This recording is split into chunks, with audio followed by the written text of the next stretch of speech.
Final film today, and again, I've been a little bit busy this week because young Rory George Mann entered the world on Tuesday morning. Congratulations. As my 6th grandson. Welcome to the world, Rory. And so our week has been a little bit disrupted, and my movie going has been a bit disrupted. And one of the films I missed was an unlimited preview by Cineworld of 8 Mountains, which again opens tomorrow, I believe, in cinemas. I haven't seen it, but Andy, you have seen it, so over to you. What did you think of 8 Mountains? I really enjoyed it.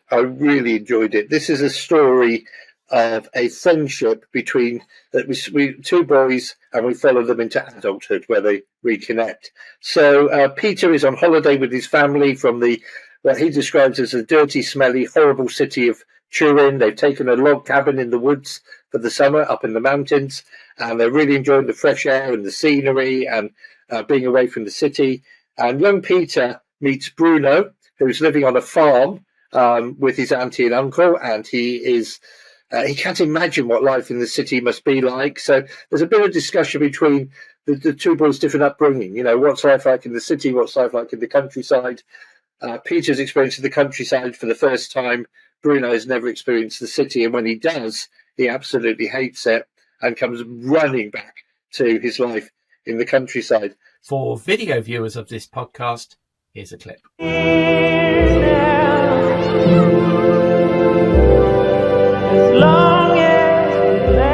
Guarda che c'è un mondo fuori da qui. Non preoccuparti per me. Questa montagna non mi ha mai fatto male. So, it's a story about friendship. We start with them as young boys and we follow them into adulthood. And that's really all the plot is, literally. There's one point where Peter's father had said, when I retire, I'm going to build a house in the mountains. But sadly, he passes away. And so Peter and Bruno decide that they will build the house in the mountains in his name and in his honour.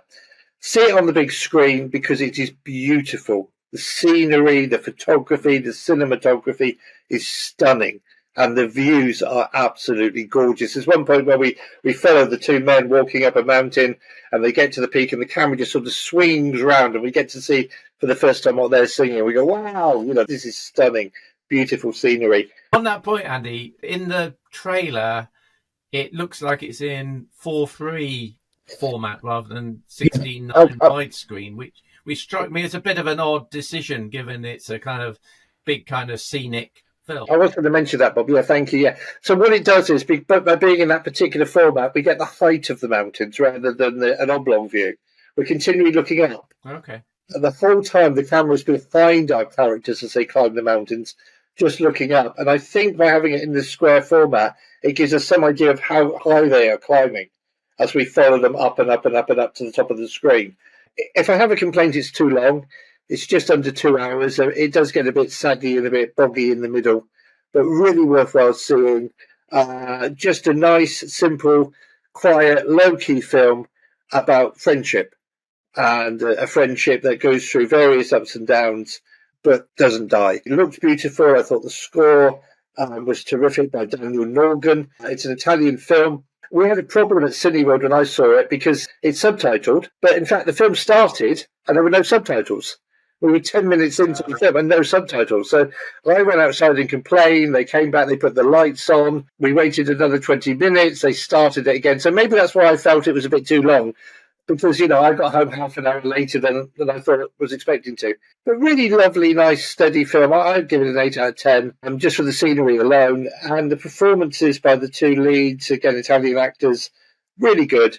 Just a nice, gentle, relaxing way to spend nearly 2 hours in the cinema, enjoying beautiful scenery and a nice, comfy, cosy story. Yeah, it's good. An 8 out of 10. Again, the Flickering Dreams score here is only based on Andy's review, but he's given it an 8 out of 10, making it a highly scenic...